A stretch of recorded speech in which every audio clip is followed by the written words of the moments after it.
আপোনালোকে ইতিমধ্যে গম পাইছে যে অসম চৰকাৰৰ কৰ্মচাৰীসকলৰ বাবে 7 আৰু 8 তাৰিখে 7 আৰু 8 নৱেম্বৰ তাৰিখে আমি মাতৃ পিতৃ বন্দনাৰ বাবে 2 দিন ছুটি দিছো। 7 আৰু 8 তাৰিখ চৰকাৰে ছুটি দিছে।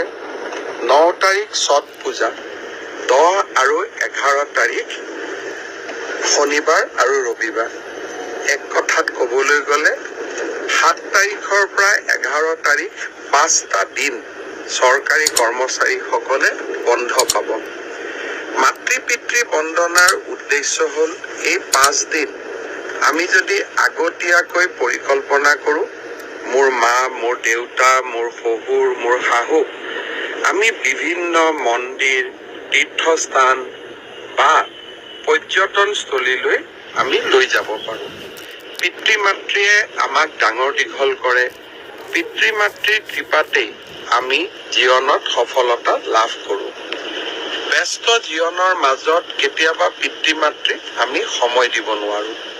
যোৱা 3টা বছৰ এই মাতৃ পিতৃ বন্দনাৰ কাৰ্যসূচী ৰাজ্য চৰকাৰে হাতত লৈছিল আৰু বহুতো লোকে গাঁৱৰ ঘৰলৈ উভতি গৈও বহুতো চৰকাৰী কৰ্মচাৰীয়ে দেউতাক মাকৰ লগত এই 5টা দিন সময় কটোৱাৰ ফটো আমালৈ পঠিয়াইছিল।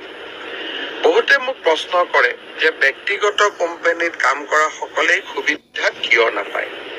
মই আশা কৰোঁ যে চৰকাৰে যেনেকৈ আমাৰ কৰ্মচাৰীসকলক এই সুবিধা দিছে, একে সময়তে ব্যক্তিগত কোম্পানীৰ স্বত্বাধিকাৰ সকলেও এনেকুৱা যদি সুবিধা তেওঁলোকৰ কৰ্মচাৰীসকলকো দিয়ে আৰু বিনা বেতন নকটাকৈ যদি এই সুবিধা দিয়ে, আমাৰ সমাজখনত মাতৃ পিতৃ বন্দনা এক সুন্দৰ নিয়মলৈ পৰিণত হ'ব। মই আজি সকলোকে আহ্বান জনাম, বিশেষকৈ বেচৰকাৰী কোম্পানী, প্ৰাইভেট কোম্পানীৰ স্বত্বাধিকাৰসকলক পাৰিলে আপোনালোকেও 7 আৰু 8 তাৰিখে কৰ্মচাৰীসকলক ছুটি দিব।